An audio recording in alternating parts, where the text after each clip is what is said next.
বালুচিস্তান তো প্রথম থেকেই পাকিস্তান থেকে আলাদা হতে চাইছে এবং তারা লড়াইও করছে। তারাও হিংসার আশ্রয় লড়াই করে আসছে এবং তাদের প্রতি যে প্রতারণা, সঙ্গে সঙ্গে সিন্ধু প্রদেশও সেরকম। যেন অনেকে বলছেন যে পাকিস্তান টুকরো হয়ে যাবে, কারণ তার ভেতরেই অন্তর্ঘাত রয়েছে, অন্তর্বিরোধ রয়েছে। তো পাকিস্তানের ভবিষ্যৎ কি হবে সেটা 2-4 বছরের মধ্যে বোঝা যাবে। চীন তো প্রথম থেকেই পাকিস্তানের সঙ্গে আছে, আমরা জানি। আর বহু ধরনের কথাবার্তা উঠছে যে এই যুদ্ধের পিছনে চীনেরও মদত আছে, কারণ যুদ্ধটা তো আর্থিক। চীন থেকে যে বড় বড় কোম্পানিগুলো ভারতবর্ষে চলে আসছে, এখানে যদি ডিস্টার্ব করা যায় তাহলে সেটা হবে না। সেই জন্য অনেকে বলছেন চীন পেছনে হাত আছে, তারাই যুদ্ধ বাঁধিয়েছে, তারাই থামাতে চাইছে তাদের আর্থিক সুবিধার জন্য। এবং আমেরিকার ক্ষেত্রেও সে একই কথা প্রযোজ্য, যেটা বহু লোক সন্দেহ করছেন।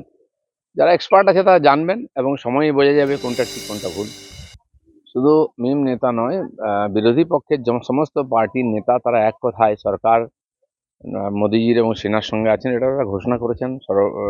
সব দলীয় বৈঠকেও হয়েছে, আলাদা আলাদা করে সবাই পোস্টও করছেন। যেন ভারতবর্ষ আজকে সমস্ত জনতা এই যুদ্ধে পাকিস্তানের বিরুদ্ধে আছে, সরকারের পক্ষে আছে। এখন দেখা যাক আগামী দিনে কি হয় প্রস্তুতি। তার সঙ্গে যে ডিসিশন নেবে সরকার, দেশের সমস্ত মানুষ আজকে সরকারের সঙ্গেই থাকবেন।